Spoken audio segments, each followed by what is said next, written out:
Hi everybody, this is Holton Buggs, your Vice President of Sales for Organo Gold International, coming to you right now with the Diamond Tip of the Week. And guess what? We happen to be right now at the Diamond House in the office, and so for those of you who go Diamond, we actually have put together a place that when you fly into Houston, and it's specifically for diamonds, you have a chance to come over. It's completely fully furnished, 4 complete bedrooms. Nobody's ever slept in it up until this time right here. We've got your service quarters in terms of people who clean up. We've got your automobile service over here. We have a vehicle for you if you want to drive. If you want to actually be chauffeured, we have the CEO SUV that's over here as well, and it's specifically for diamonds. That's why we say it's the #1 lifestyle in the world. But anyway, I want to go ahead and talk to you right now about one specific tip that I can tell you is one of the most underutilized tips or skill sets in the industry of networking. Been in this industry now for 20 years, and I can tell you if you do this skill effectively, what you'll find is that you'll find that it's very simple to create massive momentum in your organization.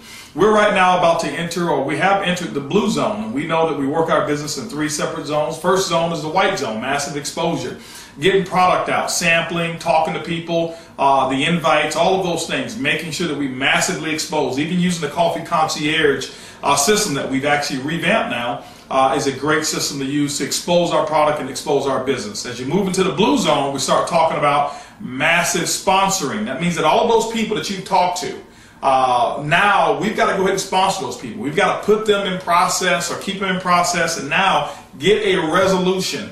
One of the things I can tell you is this, is that we get more leads from the company that come in of people who are saying, hey, somebody talked to me about the coffee, somebody talked to me about the opportunity, or sent me some coffee, but I can't get a hold of them and I'm looking for a sponsor. And so the follow-up is a critical piece, a very critical piece during the blue zone. So what I want to talk to you about right now is how to follow up using a 3-way call. That's going to be the diamond tip of the week, how to follow up using a 3-way call. The first thing that I want you to understand is this, is that there has to be an objective that you're going to have when you start to do the 3-way call. Typically those objectives are going to be 1, you're looking for a retail customer, 2, you're looking for a distributor, or 3, you're looking for a referral. Those are the only 3 outcomes that should come from doing a 3-way call. All right. So let's go ahead and talk about setting up the 3-way call. How should you do it? First and foremost, what I want you to understand is that the 3-way call should be something that a distributor qualifies, or potential prospect qualifies to get. Okay, they qualify. How do they qualify for a 3-way call? It means that they have actually been exposed to Organo Gold via an opportunity call, or via a whatever it may be. That you may have sampled them, you may have shown them the plan, they may have come to a coffee and jazz mixer, and they may not have signed up on the initial exposure. It's completely okay. Remember this, the fortune is in the follow-up. Fortune is in the follow-up. You're going to have a small percentage of people that actually get involved on the spot. That's okay. Okay, that is okay. You got to remember, when we call it network marketing, okay, it's not net wish marketing, it's network marketing. So you can't wish that everybody you show the plan to gets involved. What you got to do is you got to now finish what you started. If I expose you to the business, it is my role and responsibility to finish and get a resolution. If I put you on my list, I am going to resolve you. How do I resolve you? One of 3 things. You're going to be a distributor, you're going to be a retail customer, or you're going to give me a referral. Now, sometimes, you know, as well, you're going to find people who don't do anything. They have 0 interest whatsoever. I'm not going to train you on what to do with those. Those come like weeds. You don't have to plant weeds in your garden. They're going to come naturally. So let's not worry about those. Let's focus on the 3 outcomes and how you can increase your volume through 3-way calls. Now, once they've qualified for a 3-way call, the second thing that I like to do is you want to make sure that once they qualify for the 3-way call, you set up a call with your upline. Okay, it doesn't always have to be the person who is a diamond. It doesn't always have to be the blue or black diamond, or even the emerald for that matter. What you want to do is this. You want to make sure you find out what their areas of concerns are. Okay, never use the word objections. Hey, what objections do you have? I never use the word objections. I always say, you know, what areas of concern that may be stopping you from moving forward today. Okay, and then I listen. You got to shut up and you have to listen. All right, because people will give you every single answer that you need in order to find out or fill whatever that gap is. So, you know, what areas of concern do you have right now that will stop you from getting started? And they're going to go run their mouth and tell you, okay? And so what I want to do is this right here. This may be at the end of a presentation. They say, well, I need to talk to my spouse, or I need to try the product, or I need to do whatever it may be. You've got to pay attention to what are those areas of concerns that your prospects are giving you when they're not signing up. That way you can kind of find out what the real truth is. You have to remember also that most prospects are not going to tell you or reveal to you or give what I call full disclosure. They may say, hey, listen, you know what, I just need to think about it. Well, nobody needs to think about it. There's two things you need to think about: making more money or having better health. What is there to think about? What they're telling you, that they have a stone wall. They're telling you that there's something that I have to get right, or something that I'm not getting right now that's preventing me from making a decision. So you've got to read that language, okay? And when they've got to think about it, remember, don't try to get into a battle with the distributor by telling them, what do you need to think about? You know, this is real simple, and give them all these other reasons. No problem whatsoever when they say that they have to think about it. Let me ask you a question. The things that you have to think about, could you tell me what area of concern that they may be in? Would it be in the financial area? Would it be in just the health area? Or just kind of, give me a little feedback. And then you explore a little bit and they'll find out. So once they have to think about it, that's no issue. Why am I telling you to do this? Because your next step is going to get with your upline, somebody who's in your upline, and schedule the three-way call. If I'm scheduling a three-way call, I've already done my homework, I've already shown them the plan, I've already found out what some of their concerns are. Okay, I found out what some of their concerns are. So who is it that I'm calling for the three-way? I'm calling somebody in the upline who has a little bit more experience than I do, and a little bit more success in Organo Gold than I do, all right, so that they can actually validate the opportunity. Or maybe that they can actually satisfy those areas of concern that my prospect has. You have to remember, with a three-way call, it's more going to be what I call the success triangle. The first thing that you're going to have is the distributor. The second area that you're going to have is you're going to have your prospect. You're the distributor. You're going to have a prospect, and then the other part is going to be your expert. Okay, now why am I talking to you about the success triangle? So that you may have a successful three-way call. This is how it works, and this is what takes place. When I set that appointment, now it could be a person who's been in the business for 48 hours. Okay, 48 hours. That could be the person who I'm going to use for my three-way call. They may have a compelling story. They may have started, sponsored 2 or 3 people already. They've got a bigger business than I do if I'm a part of their group.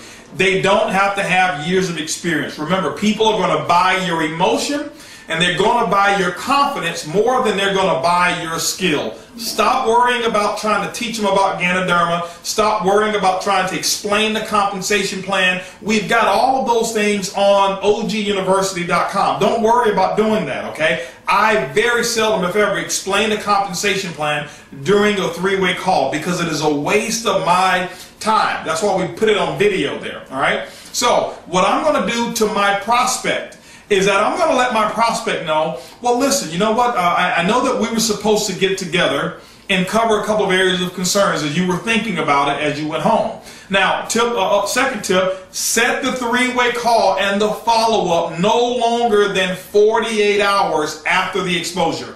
When you start waiting 6 days, 5 days, a week, 2, 3 weeks, there's nobody who needs to think about a $1,300 decision that can make them financially independent who needs a week to think about it. Okay? So remember, those are more what I call people who are delaying that process if you're going that long with the three-way. 48 hours is the maximum time that I'm going to have. I'm going to set up a call with my upline. I'm going to call my upline, and let them know who it is that I have. Hey, listen, I'll call Shane. Shane, listen, I've exposed the business over here to Joe. And, you know, Joe was pretty excited, Shane, and I believe Joe's got some potential. Shane, this is a little bit of Joe's background so that you'll know. But, Shane, Joe's areas of concerns were, he was wondering whether or not he could build this based off of him having a full-time job, having 3 kids, and also maybe, you know, he's a football or basketball coach for a son or daughter, whatever it may have been, okay?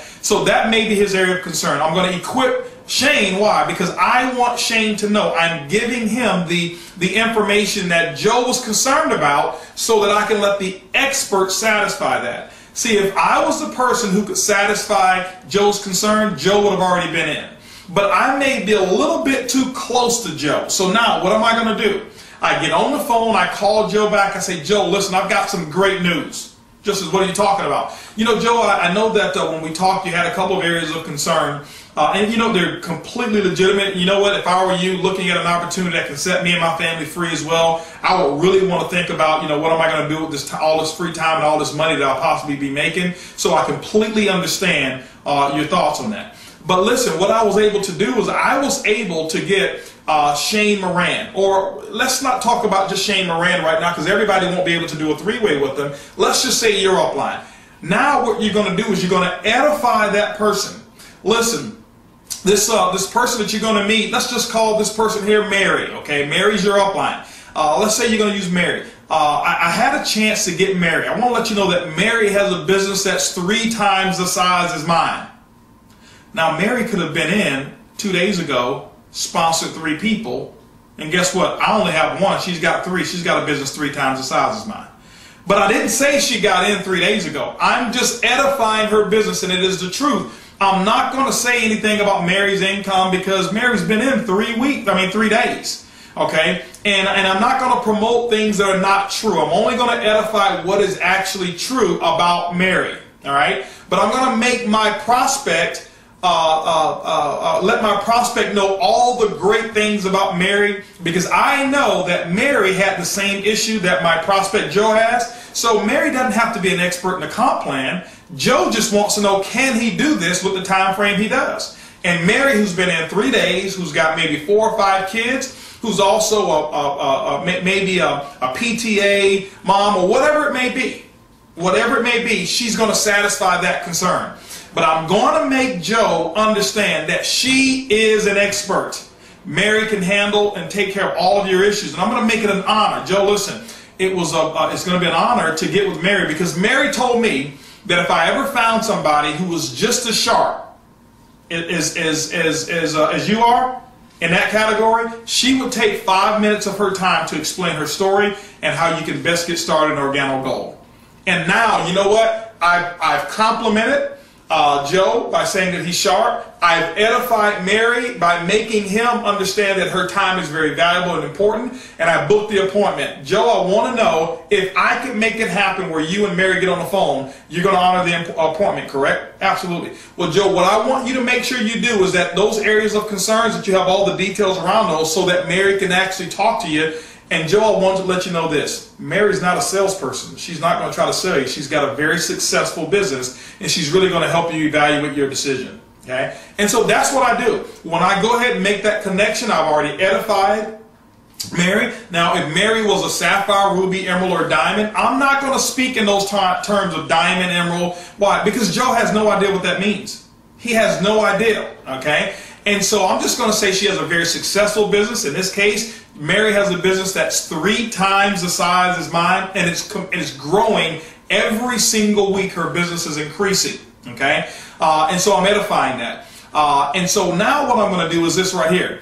I'm going to go ahead and make the phone call. When I make the phone call, what I'm going to do is I'm going to get Joe on the call first. I'm going to get Joe on the call first. And when I get Joe on the call first, hey, Joe, listen, I was giving you a call, and I'm going to call Joe about 2 to 3 minutes before it's time for me to call Mary. Mary knows I'm calling. So I called Joe up. Joe, hey, listen, man, I'm glad that we have a chance to get a chance to talk. I've got Mary that I'm going to call here in a moment. Hopefully you got all your questions together, because Mary, you know what, she's really looking forward to just having a little conversation with you. That'd be great. Now, I've already done the edification. When I get on the phone, I'll call Mary up. Okay, let's say Mary is Mary Smith. Now, and so at the whole time that I've been talking to Joe, I'm edifying Mary as Miss or Mrs. Smith. It's not because she's better than him. I'm actually showing respect for the person who has a lot larger business than I do. Okay? So we have to hang up that ego. Why do I have to call him Mr. Smith or Mrs. Smith? It has nothing to do with you or Mary. It has everything to do with showing respect for who Miss or Mrs. Smith is, and Joe will respect her a lot more. Okay? And you got to remember this, between Joe and myself, there's trust. He knows me, he trusts me, but he doesn't respect me. Why? Joe and I have been working together for the last 10 years, so he makes just as much money as I do, or he may know some intimate things about my finances that he may not respect. Between Mrs. Smith and Joe, there's no trust, but there is respect. Why? Because of what I've said about Miss Smith, and so Joe has a respect. So now when you have respect and you have trust, you combine both of them together, you've got success. That's why we call it the success triangle. So what I'm going to do is this. I'll introduce Joe to Mrs. Smith. Hello, Mrs. Smith. Hey, how are you? Blah, blah, blah. And I'm going to keep Joe on the other line first. I never call my expert with the person live on the line unannounced. Bad idea. Okay, bad idea. So, hey, Mrs. Smith, hey, I just want to give you a call. You know, I know we've got a 2 o'clock appointment. I actually have Joe on the other line. Are we ready? Yes. Now, I click back over. Hey, Joe, listen, we're fortunate enough to get Mrs. Smith here. And Joe, you know, I've already told you some great things about Mrs. Smith, and I'm so honored and excited to have her on the line right now. And what I'm going to do is I'm going to turn the call over to her. Mrs. Smith, this is Joe. I've told you some things about Joe. Remember this, never over-edify your prospect to your expert, because you're now sending a signal to your prospect that he or she is more valuable than the expert themselves. Okay, don't de-edify, but don't over-edify either. So once I do the introduction, I'm shutting my mouth. Or if you know that you can't shut your mouth, put the telephone on mute. Okay, put it on mute. I don't say anything. I'm going to allow my expert to do all of the questioning. I'm going to allow my expert to do all the talking. Most importantly, the expert is going to do the listening. It's not the person who talks the most that wins. It's the person who listens the most and asks the most questions is the one who's in control. And when you understand that, understanding how to choose properly the person that you need to do for the three-way, understanding how to properly edify and build that person up, and so that you create that mold of respect, the trust is already there, and 9 times out of 10, Miss Smith, she already knows to get a distributor out of it, a customer, or a referral. And so, ladies and gentlemen, that's the diamond tip of the week of how to properly do a three-way call, the most underutilized training skill that we have in network marketing. And so remember, this is the Blue Zone. I challenge each and every one of you right now to take all of the people that you've exposed over the last couple of weeks and now go ahead and set up some three-way calls the right way that I just showed you. And I challenge you. I challenge each and every one of you to go diamond. Remember, it's easy, it's simple, it's coffee. We'll see you guys at the top.